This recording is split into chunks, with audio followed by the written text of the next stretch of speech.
turn our attention to Genesis chapter 3, verse 15. And I will put enmity between you and the woman, and between your offspring and hers. He will crush your head, and you will strike his heel.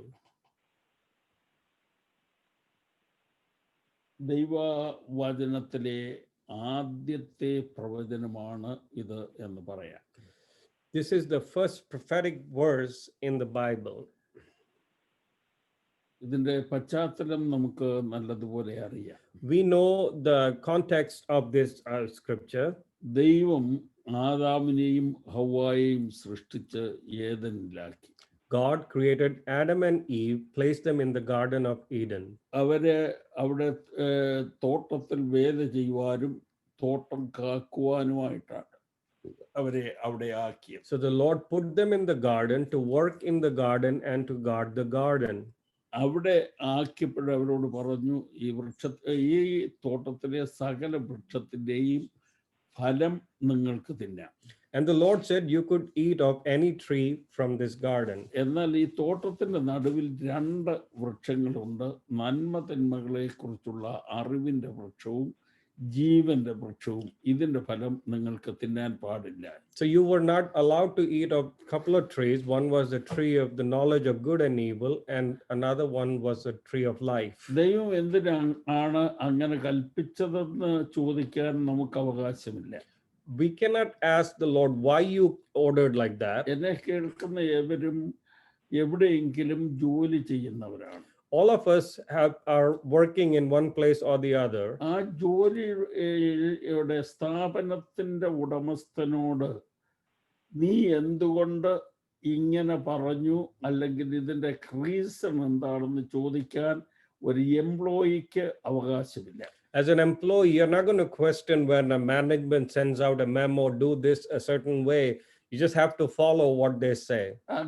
അതിനെ ചോദ്യം ചെയ്താൽ പറയും, നീ അങ്ങ് പുറത്തു പോയിക്കോളാൻ പറയും. And if you contest the memo from the management, you will be thrown out of the work. ലോകത്തിലെ ഏതൊരു ന്യായാധിപനേക്കാളും വലിയവനാണ് നമ്മുടെ ദൈവം. Among any judges or rulers in the world, God is higher than all of them. അവൻ സകലത്തെയും സൃഷ്ടിച്ചവനും സകലത്തെയും തന്റെ വാക്കിനാൽ നടത്തുന്നവനുമാണ്. He is the creator of everything, and he commands through his word the rest of the world.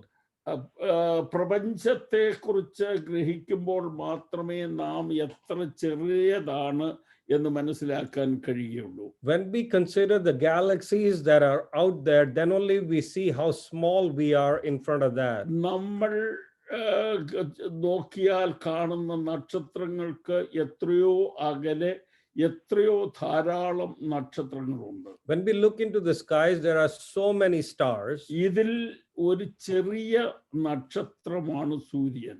And of all the objects out there in the galaxy, sun is a small object. അതിൽ ഒരു ചെറിയ ഉപഗ്രഹം മാത്രമാണ് ഭൂമി. And earth is just a small planet around that sun. ദൈവത്തിന് സ്തോത്രം, അതിലെ ഒരു കൊച്ചു ജീവിയാണ് നമ്മൾ. And in that small planet, we are a small human that lives on that. അങ്ങനെയെങ്കിൽ ഈ പ്രപഞ്ചത്തെ സൃഷ്ടിച്ച ദൈവം എത്ര വലിയവനാണ്. So the one who created all the solar system, he's so big. ആ ദൈവത്തോട് തിരിച്ചൊരു ചോദ്യം ചോദിക്കുവാൻ നമുക്ക് അവകാശമില്ല. So we don't have a right to go and ask such a big God a question. ദൈവം മനുഷ്യനോട് പറഞ്ഞു, ഈ വൃക്ഷത്തിന്റെ ഫലം തിന്നരുത്. The Lord commanded not to eat of that tree. Adam ഒരു സമയം വരെ അത് അനുസരിച്ചു. Adam kept that regulation for a time being. എന്നാൽ ദൈവം സൃഷ്ടിച്ച സകല ജീവികളിലും സൂത്രശാലിയായിരുന്നു പാമ്പ്. And a serpent was the most cunning of all the creation. ഈ പാമ്പിനെ കുറിച്ച് നമ്മൾ പഠിക്കുമ്പോൾ കേവലം അതൊരു പാമ്പല്ല. When we look at this serpent, it's not just a simple snake. ദൈവ സന്നിധിയിൽ നിന്ന് തള്ളപ്പെട്ട ദൂതന്മാരിൽ ശ്രേഷ്ഠനായിരുന്നു. And who entered into him was the one who was kicked out of the heavenly who had the angelic position before.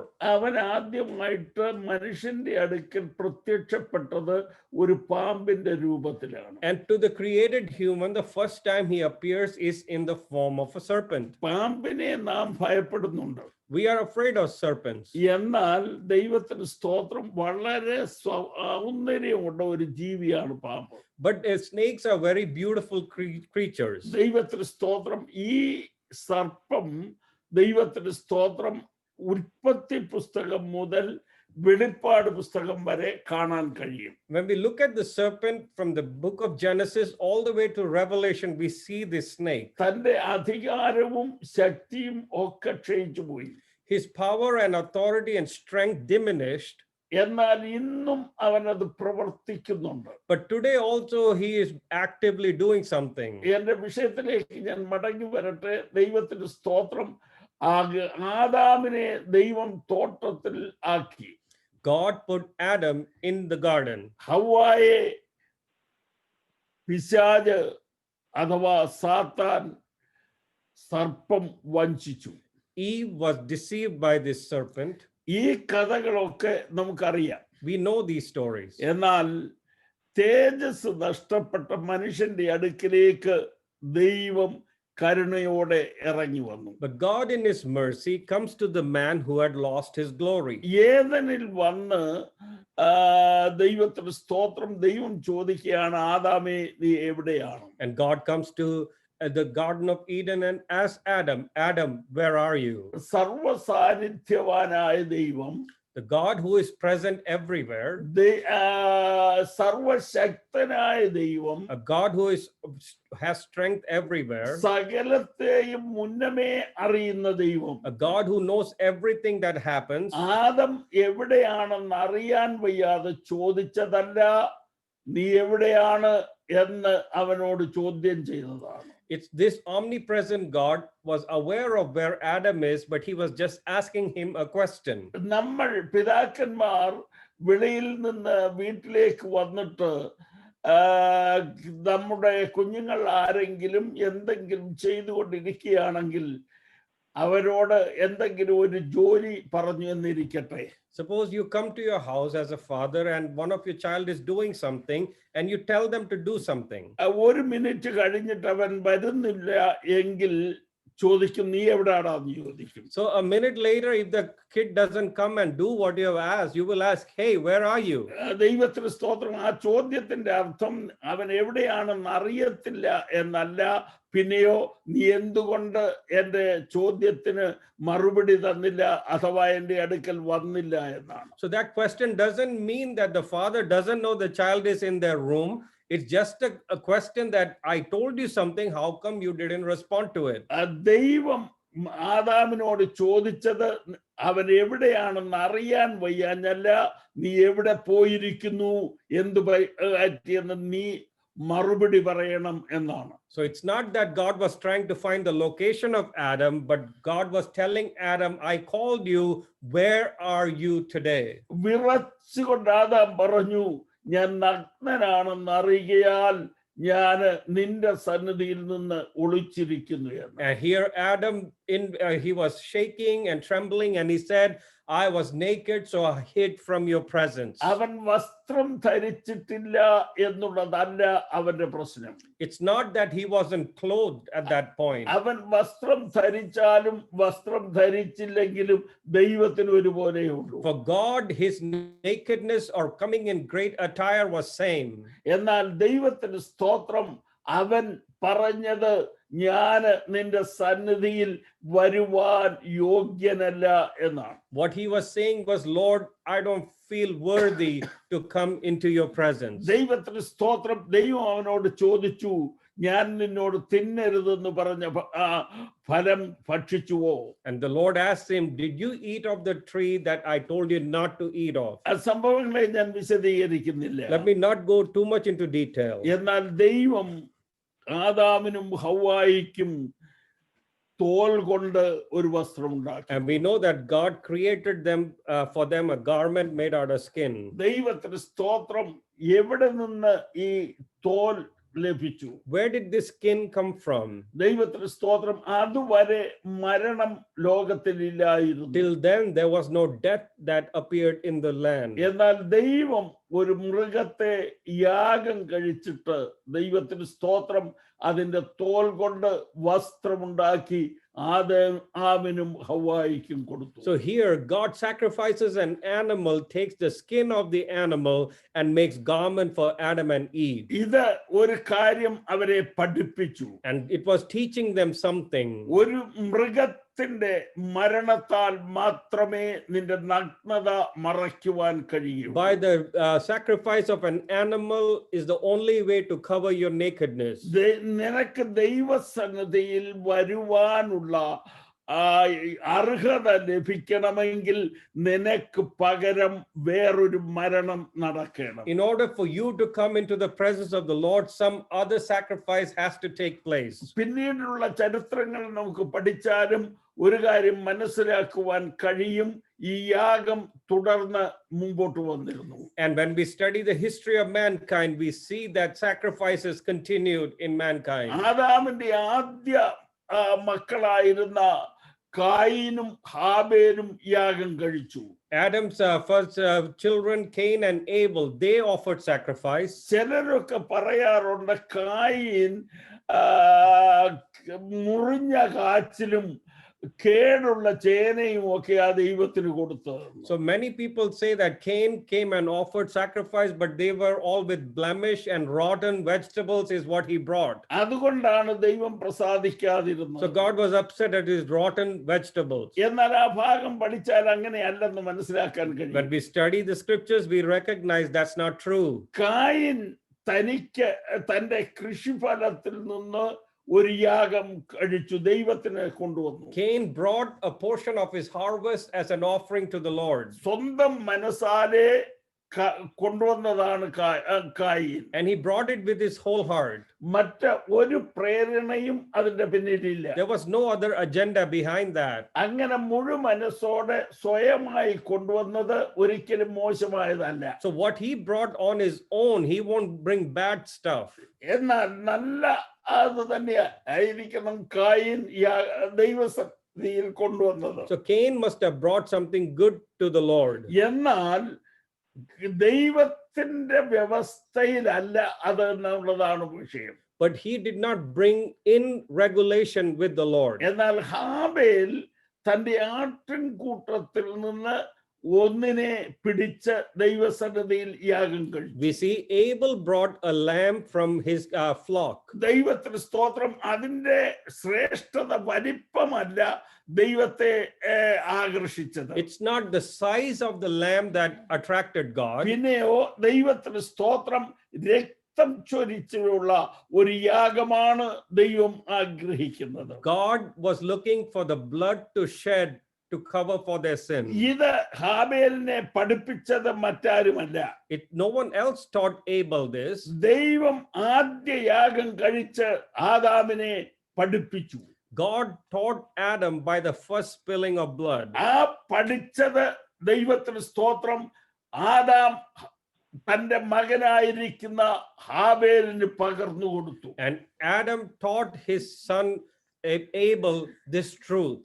അത് ഹാബേൽ ആവർത്തിച്ചു. And Abel copied what his father had taught him. ഇവിടെ നിന്നുകൊണ്ട് ഒരു കാര്യം ഞാൻ നിങ്ങളെ ഓർപ്പിക്കട്ടെ. Let me remind you something. ദൈവമക്കളായിരിക്കുന്ന നമ്മൾ ചെയ്യേണ്ട ചില കാര്യങ്ങളുണ്ട്. There are certain things as child of God that we have to do.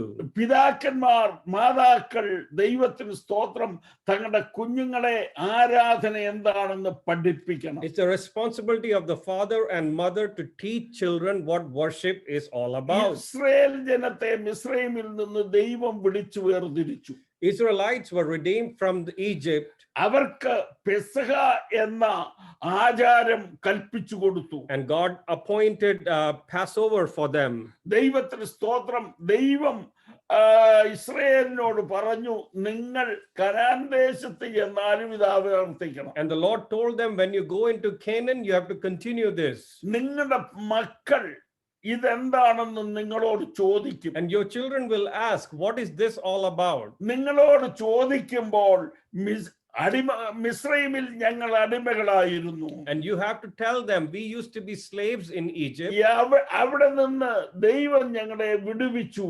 From there, God redeemed us. അതിന്റെ അടയാളമായി ദൈവം കൽപ്പിച്ചു തന്ന പ്രമാണമാണിത്. And based on that, this is the rules that God gave. ദൈവത്തിന് സ്തോത്രം. അപ്പാ എന്തിനാ ഈ പാവം പിടിച്ച ആടിനെ കൊന്നതെന്ന് ചോദിക്കാൻ മകന് അവകാശമില്ല. And the child cannot ask, why are you killing this lamb? അപ്പനല്ല ഇത് സ്ഥാപിച്ചത്, ദൈവത്തിന് സ്തോത്രം, ദൈവമാണ്. It's not a family tradition. God is the one who established it. ദൈവം അത് സ്ഥാപിച്ചു എങ്കിൽ ദൈവത്തിന് സ്തോത്രം, ദൈവത്തോട് ചോദിക്കുവാൻ ആർക്കും അവകാശമില്ല. If God established it, no one can question God about it.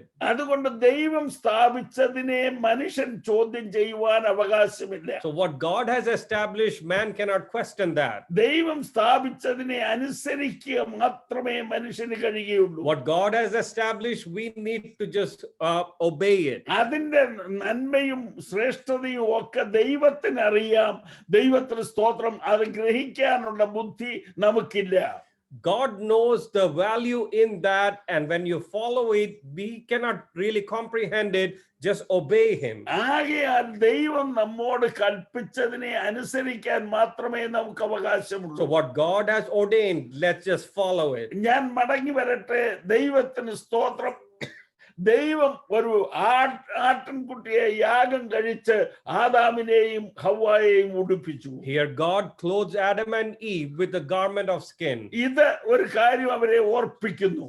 This is teaching them something. കാലത്തിന്റെ സമ്പൂർണതയിൽ, In the fullness of time, ദൈവത്തിന്റെ കുഞ്ഞാടായിരിക്കുന്ന കർത്താവ് നമുക്ക് വേണ്ടി പാപയാഗമായി തീരും. the Lamb of God, the Son of God, will once upon a time will become the sacrifice for us. ഇത് കർത്താവിൽ നിറവേറുന്നതുവരെ തുടർന്നുകൊണ്ടിരുന്നു. And it had to be fulfilled till the fulfillment happened. The tradition continued. എന്നാൽ ദൈവത്തിന് സ്തോത്രം. ദൈവം സ്ത്രീയോട് ചോദിച്ചു, സ്ത്രീയെ നീ ഇത് ചെയ്തതെന്താണ്? And the Lord asked the Eve, why did you do this?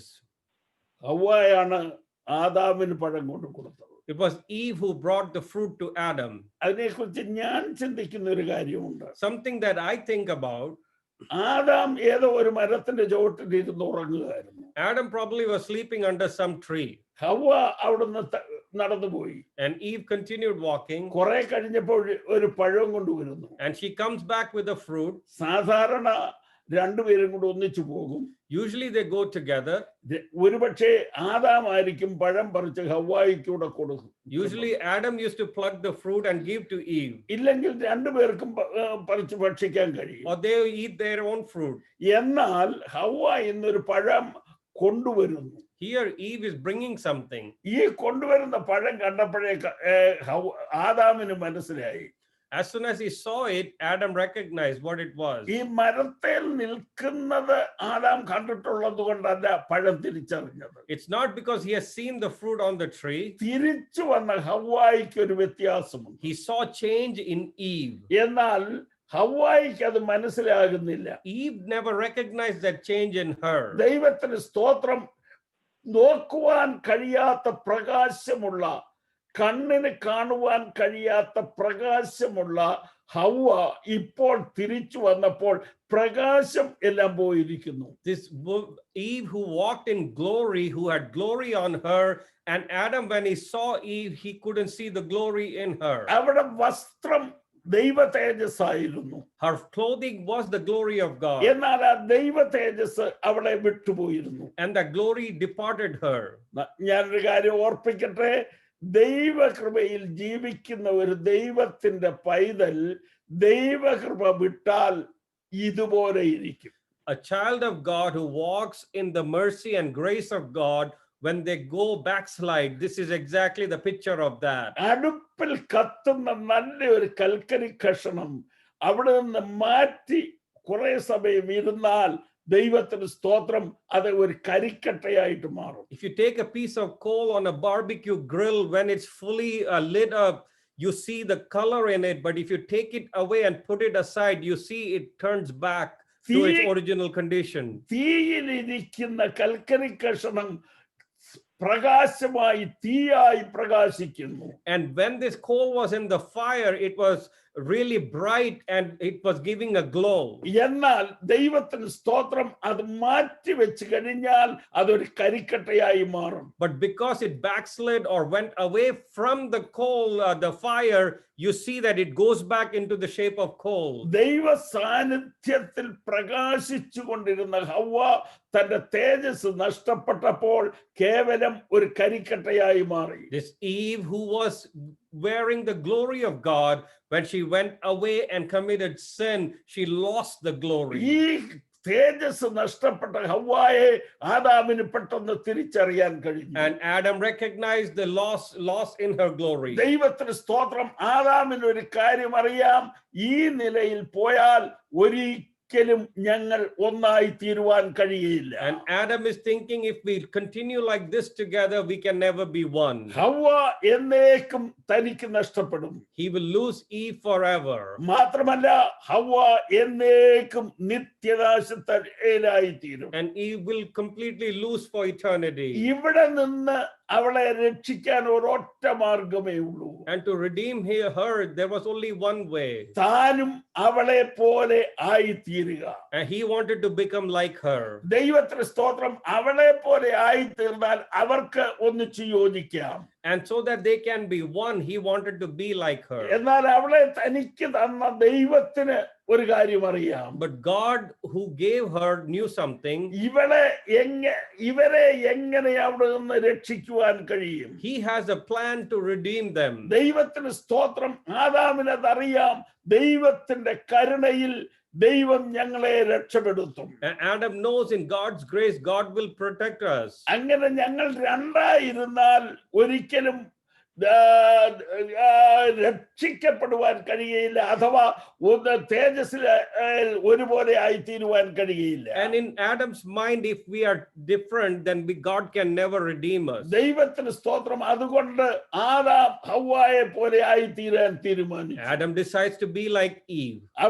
അവൻ മനസ്സോടെ ആ പഴം വാങ്ങി തിന്നു. He ate the fruit. ഇരുവരും ഒരുപോലെയായി തീർന്നു. Both became same. ദൈവ തേജസ് നഷ്ടപ്പെട്ട അവർ ഒളിച്ചിരിക്കുകയാണ്. They have lost the glory and they are hiding. അവിടേക്കാണ് ദൈവം ഇറങ്ങി വന്നത്. That's where the Lord came. ദൈവത്തിന് സ്തോത്രം. ദൈവം അവരോട് ചോദ്യം ചെയ്തു. And the Lord asked them something. ആ അധ്യായത്തിന്റെ ഒടുവിലത്തെ വാക്യം എന്നെ വളരെ ചിന്തിപ്പിക്കാറുണ്ട്. And towards the end, the scripture, we read something. Adam തിരിഞ്ഞ് ഹവ്വായ്ക്കായെ നോക്കിക്കൊണ്ട് പറഞ്ഞു ഹവ്വ എന്ന്. And Adam turned towards his woman and looked at her and called her Eve. ആ വാക്കിന്റെ അർത്ഥം ജീവനുള്ളവർക്കെല്ലാം മാതാവെന്നാണ്. And the name of the meaning of Eve is the mother to all living things. ദൈവത്തിന് സ്തോത്രം. ജീവൻ ഇല്ലാത്ത ഒന്നിൽ നിന്ന് ജീവൻ ഉത്ഭവിക്കുവാൻ കഴിയില്ല. Something without life cannot produce life. അതുകൊണ്ട് ഹവ്വായിൽ നിന്ന് ജീവനുള്ളത് പുറത്തു വരണമെങ്കിൽ ഹവ്വായ്ക്ക് ജീവൻ ലഭിച്ചേ മതിയാകൂ. In order to produce something life out of Eve, Eve has to have life in her. ഇന്ന് ഇരുവരും ജീവനില്ലാത്തവരായി തീർന്നിരിക്കുകയാണ്. Today neither one of them had life. നിർജീവമായിരിക്കുന്ന Adam, This Adam, who has no life in him, അവർക്ക് അന്ന് രണ്ട് പേരല്ലായിരുന്നു ഉണ്ടായിരുന്നത്. it's not that two names they have. ദൈവത്തിന് സ്തോത്രം. ഒരു പേരായിരുന്നു. ദൈവം അവർക്ക് ആദാം എന്ന് പേരിട്ടു. God called both of them Adam. ആദാമിൽ തന്നെ ഹവ്വായി ഉണ്ടായിരുന്നു. Eve was in Adam. അവരെ രണ്ടായി കാണുവാൻ ദൈവത്തിന് കഴിയില്ലായിരുന്നു. God never saw them separate. അതുകൊണ്ട് അവരെ ഒന്നിച്ച് ഒരു പേരിലാണ് വിളിക്കുന്നത്. And God calls them Adam. Mister ആദാമും മിസസ് ആദാമും ഒന്നും ഉപയോഗിക്കാറില്ല അവിടെ. God doesn't say Mr. Adam and Mrs. Adam. Adam എന്ന ഒറ്റ പേരിൽ രണ്ടു പേരുണ്ടായിരുന്നു. Both of them were called Adam. ദൈവം എന്ന് നാം പറയുമ്പോൾ പിതാവും പുത്രനും പരിശുദ്ധാത്മാവും അതിലുണ്ട്. When we say God, we know Father, Son and Holy Spirit is in that. അതുപോലെ ആദാം എന്ന് പറയുമ്പോൾ ആദാമും ഹവ്വായും ഉണ്ടായിരുന്നു. Same way in Adam and Eve were together. എന്നാൽ ഇപ്പോഴവർ മരണത്തിലായി But തീർന്നിരിക്കുകയാണ്. now they have entered into death. ആദാമിന് ഒരു കാര്യം അറിയാം, ജീവനില്ലാത്ത ഒന്നിൽ നിന്ന് ജീവൻ ഉണ്ടാകുകയില്ല. And Adam knows out of dead a life cannot be produced. അങ്ങനെ ജീവൻ ഉണ്ടാകണമെങ്കിൽ ഹവ്വായിൽ ജീവൻ ഉണ്ടാകണം. In order for life, there has to be, Eve has to have life in her. ഇതറിയാവുന്ന ആദാം ഹവ്വ തന്റെ അടുക്കൽ നിൽക്കുന്ന ആദാമിനെ നോക്കിക്കൊണ്ട് പറഞ്ഞു, നിന്റെ പേര് നീ ഹവ്വ എന്നാണ്. So he looks at the Adam that is in him and he looks at her and he calls her Eve. ഇന്ന് നാം ഇരുവരും മരണത്തിലാണ്. Today we both are in death. എന്നാൽ നിന്നിൽ നിന്ന് ജീവൻ ഉത്ഭവിക്കും. From you life will be produced. നിന്നിൽ നിന്ന് ജീവൻ ഉത്ഭവിക്കണമെങ്കിൽ ദൈവം ജീവൻ നമ്മിലേക്ക് പകരണം. In order for life to be produced through you, God has to give us life. ദൈവത്തിന് സ്തോത്രം.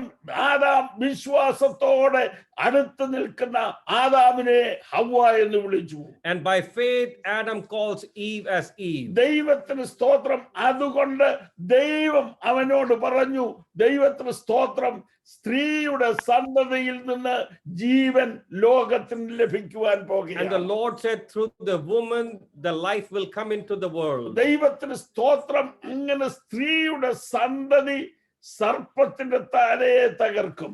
And the offspring of the woman will crush the head of the serpent. ഒരിക്കലും ഒരു ശിശുവിനെ അമ്മയുടെ മകൻ എന്ന് പറയാറില്ല.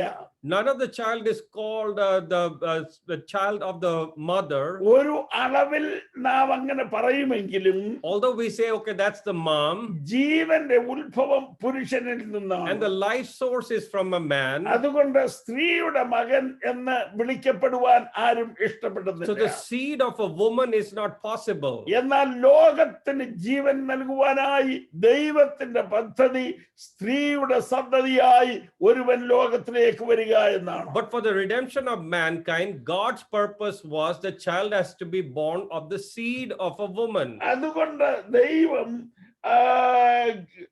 ദൈവത്തിന് സ്തോത്രം, സ്ത്രീയുടെ സന്തതി സർപ്പത്തിന്റെ തലയെ തകർക്കുമെന്ന് പറഞ്ഞു. And the prophetic word is that the seed of the woman will crush the head of the serpent. അന്ന് തൊട്ട് സ്ത്രീയുടെ സന്തതിയെ മനുഷ്യൻ നോക്കിയിരുന്നു. And from that time onward, the enemy was looking at the child of every woman.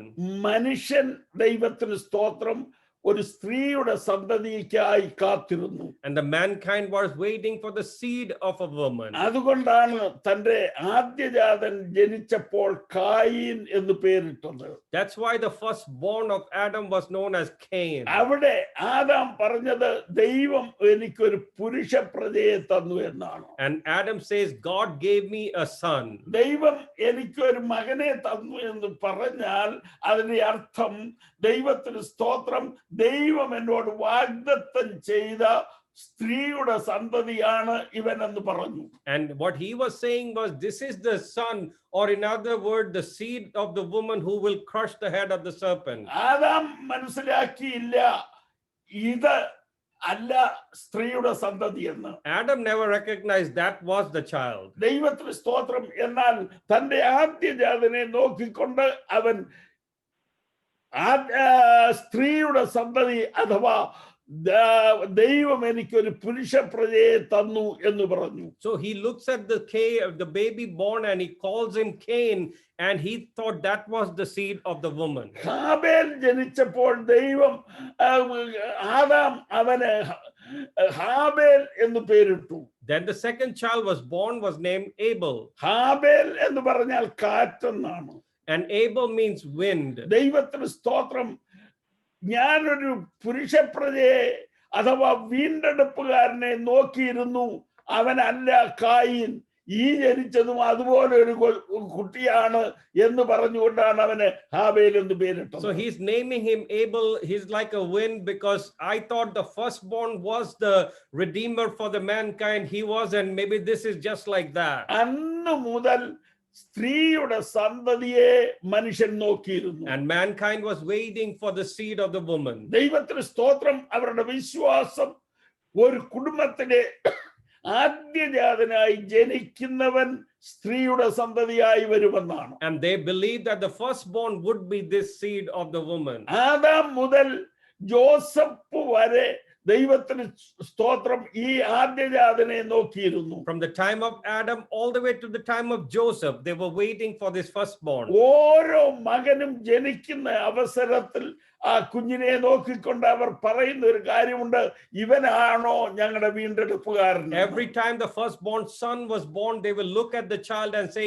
is he our redeemer? ഇവനാണോ സർപ്പത്തിന്റെ തല തകർക്കുന്നത്? Is he the one who will crush the head of the serpent? നമുക്കറിയാം, നമുക്കൊരു കുഞ്ഞ് ജനിച്ചാൽ ഉടനെ നമുക്കൊരു വലിയ പ്രതീക്ഷയുണ്ട്. When a child is born in a family, there is a lot of expectation. ആ പ്രതീക്ഷ വെച്ചുകൊണ്ടാണ് നാം കുഞ്ഞുങ്ങൾക്ക് പേരിടുന്നത്. With those expectations in mind, we name the child. നാം ഏറ്റവും സ്നേഹിക്കുന്ന ബഹുമാനിക്കുന്ന ഒരു വ്യക്തിയുടെ പേര് ആ കുഞ്ഞിന് കൊടുക്കാൻ നമ്മൾ തയ്യാറാകും. And sometimes we even put the name by namesake, knowing someone else popular was with this name. രാഷ്ട്രീയ നേതാക്കന്മാരുടെയോ സാമൂഹ്യ നേതാക്കന്മാരുടെയോ അതുപോലെ ആരുടെയെങ്കിലും പേരാണ് ഈ കാലത്ത് പലരും കൊടുക്കാറുള്ളത്. A lot of people give popular name based on some celebrity status. ക്രിസ്ത്യാനികളുടെ ഇടയിൽ ജീസസ് അഥവാ ഈശോ എന്നുള്ള പേര് സർവ്വസാധാരണമായിരുന്നു. And among Christians, to have a name Jesus was very common. ദൈവത്തിന് സ്തോത്രം. കാരണം നാം ഏറ്റവും സ്നേഹിക്കുന്ന യേശുവിന്റെ പേരിൽ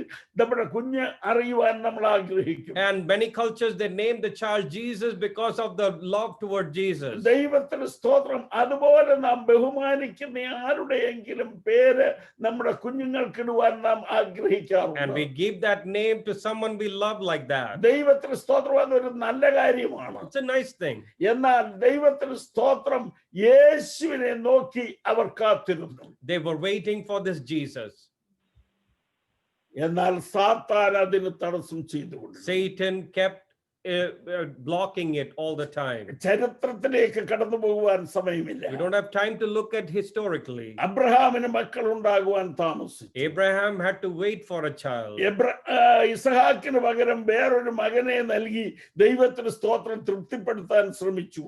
And instead of Isaac, he had another child, Ishmael, as if that would have satisfied the situation. റിബേക്കയ്ക്ക് മക്കൾ ഉണ്ടാകാൻ താമസിച്ചു. Rebecca had to wait for a child. ദൈവത്തിന് സ്തോത്രം. ഇതുപോലെ പ്രതീക്ഷയുള്ള കുഞ്ഞുങ്ങളെ ഒക്കെ സാത്താൻ നിഗ്രഹിക്കാൻ And ശ്രമിച്ചു. all the expected ones, the Satan started eliminating them. ഇത് മുമ്പോട്ട് വന്ന് യേശുവരെയുമായി. And it continued till Jesus. സാക്ഷാൽ വീണ്ടെടുപ്പുകാരനായ യേശു ജനിച്ചു. And the Redeemer Jesus was born. യേശുവിനെ കൊന്നുകളയുവാൻ ഹേരോദാവ് ശ്രമിച്ചു. Herod tried to kill Jesus. ദൈവത്തിന് സ്തോത്രം. യേശുവിനെ തിരക്കി വന്ന വിദ്വാൻമാരോട് ദൈവത്തിന് സ്തോത്രം അവൻ എവിടെ ജനിച്ചു എന്ന് അറിഞ്ഞിട്ട് വന്ന് എന്നോട് പറയാൻ പറഞ്ഞു. The wise men were sent by Herod to find out where was this child born and tell me. ഹേരോദാവ് പറഞ്ഞത് ഞാൻ പോയി അവനെ നമസ്കരിക്കാൻ എന്നാണ്. And Herod said, I want to go worship him. എന്നാൽ അവനെ നമസ്കരിക്കാനല്ല നശിപ്പിക്കുവാനാണ് അവൻ ആഗ്രഹിച്ചത്. Herod never wanted to bow down but to eliminate this child. ദൈവം അതറിയാവുന്ന ദൈവം വിദ്വാൻമാരെ വേറെ വഴിയായി പറഞ്ഞു. And the Lord interjected in that way and sent the wise men in a different direction. തന്റെ മകനെ മിസ്രൈമിലേക്ക് അയച്ചു. And he sent his son to Egypt. ദൈവത്തിന് സ്തോത്രം. തക്ക സമയത്ത് അവനെ വിളിച്ചു വരുത്തി. And called forth at the appointed time. ദൈവത്തിന് സ്തോത്രം. കർത്താവിനെ കുറിച്ച് ഉള്ള ഉദ്ദേശം മുഴുവൻ പൂർത്തീകരിച്ചു. And all the accomplishment, the fulfillment happened in Jesus. അത് നടക്കയില്ലെന്ന് പിശാച് വളരെ ആഗ്രഹിച്ചു. And enemy wanted nothing to be fulfilled. ബേത്ലഹേമിലെ ആൺകുഞ്ഞുങ്ങളെ കൊന്നൊടുക്കിയപ്പോൾ അവൻ വിചാരിച്ചു യേശു ഇതിൽ പെട്ട് കാണുമെന്ന്. When all the little boys in Bethlehem were slaughtered, he thought Jesus was one of them. യേശുവിനെ തകർത്ത് കളയുവാൻ പിശാച് ഉണ്ടാക്കിയ പദ്ധതികളൊക്കെ ഒന്നൊന്നായി തകർന്നുപോയി. And every scheme that Satan had made to eliminate Jesus failed. ഒടുവിൽ അവൻ കാൽവറിയിൽ ആ മരക്കുരിശിൽ തൂങ്ങിക്കിടക്കുമ്പോൾ തന്നോട് കൂടെ തൂങ്ങിക്കിടക്കുന്ന ഒരു കള്ളൻ പറഞ്ഞു, നീ മസിയായാന്നേലൊന്ന് ഇറങ്ങി വരാൻ. Eventually, when he dies on the cross, when he's laying on the cross, one of the thieves on the cross next to him said, if you truly are the Messiah, come off this cross. അവൻ ക്രൂശിൽ മരിക്കാതെ ഇറങ്ങി വന്നിരുന്നെങ്കിൽ, If he had come out of the cross at that point, ഒരുപക്ഷെ ഈ കള്ളനെയും മറ്റനേക കള്ളന്മാരെയും രക്ഷപ്പെടുത്തിയെങ്കിൽ and he could have looked like Messiah and helped the other thieves, തന്റെ വീണ്ടെടുപ്പിന്റെ വേല പൂർത്തിയാകയില്ലായിരുന്നു. but he would have not fulfilled the mission of redemption. എന്നാൽ ദൈവത്തിന് സ്തോത്രം, ആ ക്രൂശിൽ കിടന്നുകൊണ്ട് അവൻ ഇങ്ങനെ പറഞ്ഞു, But on the cross he said something like this: സകലവും നിവർത്തിയായി. everything is fulfilled. ദൈവത്തിന് സ്തോത്രം, ഏദനിൽ മുഴങ്ങിയ ശബ്ദം മുതൽ ദൈവത്തിന് സ്തോത്രം കാൽവറിയിൽ മുഴങ്ങിയ ശബ്ദം വരെ അവരെ കുറിച്ചുള്ള സകല ദൈവിക പ്ലാനും നിവർത്തിയായി. From the Eden all the way till the Calvary, everything that God had planned was fulfilled. ദൈവത്തിന് സ്തോത്രം, സ്ത്രീയുടെ സന്തതി സർപ്പത്തിന്റെ തല തകർത്തു. The seed of the woman crushed the head of the serpent. സാത്താന്റെ തല തകർത്തു. He crushed the head of the Satan. ഇന്ന് തകർന്ന തലയുമായി അവൻ ചുറ്റി സഞ്ചരിക്കുന്നുണ്ട്. And this Satan today goes to and fro with a crushed head. പിശാച് അലർന്ന സിംഹം പോലെ ആരെ വിഴുങ്ങേണ്ടു എന്ന് അന്വേഷിച്ചുകൊണ്ട് ചുറ്റി സഞ്ചരിക്കുന്നു. Satan like a lion roars and prowling around to see whom he can devour. അവൻ നമ്മെ വിഴുങ്ങുവാൻ ചുറ്റി നടക്കുകയാണ്. And he's looking whom he can destroy. എന്നാൽ ഒരു കാര്യം ഓർത്തിരിക്കണം, ദൈവത്തിന് സ്തോത്രം, അവന് പല്ലില്ല, അവന്റെ പല്ല് തകർത്ത് കളഞ്ഞതാണ്. But understand, he is toothless because God crushed his teeth. ദൈവത്തിന് സ്തോത്രം, അവൻ വിഴുങ്ങാമെന്ന് വിചാരിക്കുന്നു എന്നുള്ളതേ ഉള്ളൂ, പക്ഷേ തകർന്ന തല കൊണ്ട് വിഴുങ്ങുവാൻ കഴിയില്ല. He wants to swallow you, but he cannot because his head is crushed. സർപ്പത്തിന്റെ സകലവിധമായ ശക്തിയിൽ നിന്നും ദൈവം നമ്മെ വിടുവിച്ചിരിക്കുന്നു. God has helped us to rescue from all the power of this serpent. ഇതൊരു ക്രിസ്തുമസ് സീസൺ ആണ്. This is Christmas time. എല്ലാവരും ക്രിസ്തുമസിനെ ആചരിക്കുന്നു അഥവാ സന്തോഷിക്കുന്നു. We all celebrate Christmas. ഇന്നൊരു കാര്യം ഞാൻ നിങ്ങളെ ഓർപ്പിക്കട്ടെ. Let me remind you something. ആ ക്രിസ്തുമസിന്റെ ആഘോഷമല്ല നമുക്ക് വിഷയമായിട്ടുള്ളത്. It's not the celebration that matters. നമുക്ക് വേണ്ടി സർപ്പത്തിന്റെ തലയെ തകർത്ത കർത്താവ്, The one who crushed the head of the serpent, ദൈവത്തിന് സ്തോത്രം, അവന്റെ മേൽ ജയോത്സവം കൊണ്ടാടി. the one who took victory over serpent, ജീവപര്യന്തം മരണഭീതിയിൽ അടിമയായെന്ന് നമ്മെ രക്ഷിച്ചിരിക്കുകയാണ്. we who were slaves of this sin and Satan for the lifetime, he redeemed us. ഇനിയും പിശാചിന് നമ്മെ ഒന്നും ചെയ്യുവാൻ കഴിയുകയില്ല. And now Satan cannot do anything to you. അവന് നമ്മെ തോൽപ്പിക്കുവാൻ കഴിയുകയില്ല. He cannot defeat you. അവൻ തോറ്റ ശത്രുവാണ്. He himself is defeated. അവൻ തോറ്റതിന് ശേഷം ഭയപ്പെടുത്താമോ എന്ന് ശ്രമിക്കുന്നു എന്നേ ഉള്ളൂ. After his loss, he's trying to scare you. എന്നാൽ ദൈവ പൈതലേ, നീ അവനെ നോക്കിക്കൊണ്ട് ഇങ്ങനെ പറയണം, Look at the Satan and say something like this: കാൽവറിയിൽ വെച്ച് എന്റെ പ്രാണനാഥൻ നിന്റെ തല തകർത്തതാണ്. On the cross of Calvary, my Redeemer crushed your head. ദൈവത്തിന് സ്തോത്രം, നിനക്കിനിയും ഒരു ശക്തിയുമില്ല. You have no power in you. ഒരു ദൈവ പൈതലിന്റെ നേരെ ഒന്നും ചെയ്യുവാൻ നിനക്ക് കഴിയില്ല. You cannot do anything against a child of God. ആകയാൽ ജയോത്സവം കൊണ്ടാടിയ കർത്താവിന്റെ പിന്നാലെയാണ് ഞങ്ങൾ. We are behind someone who is victorious. ഞങ്ങളുടെ കയ്യിൽ ഒരു ജയത്തിന്റെ കൊടിയുണ്ട്. We have a banner in our hand. ദൈവത്തിന് സ്തോത്രം, ഞങ്ങൾ ജയിച്ചവരാണ്. We are victorious. ജയിക്കുന്നവരാണ്.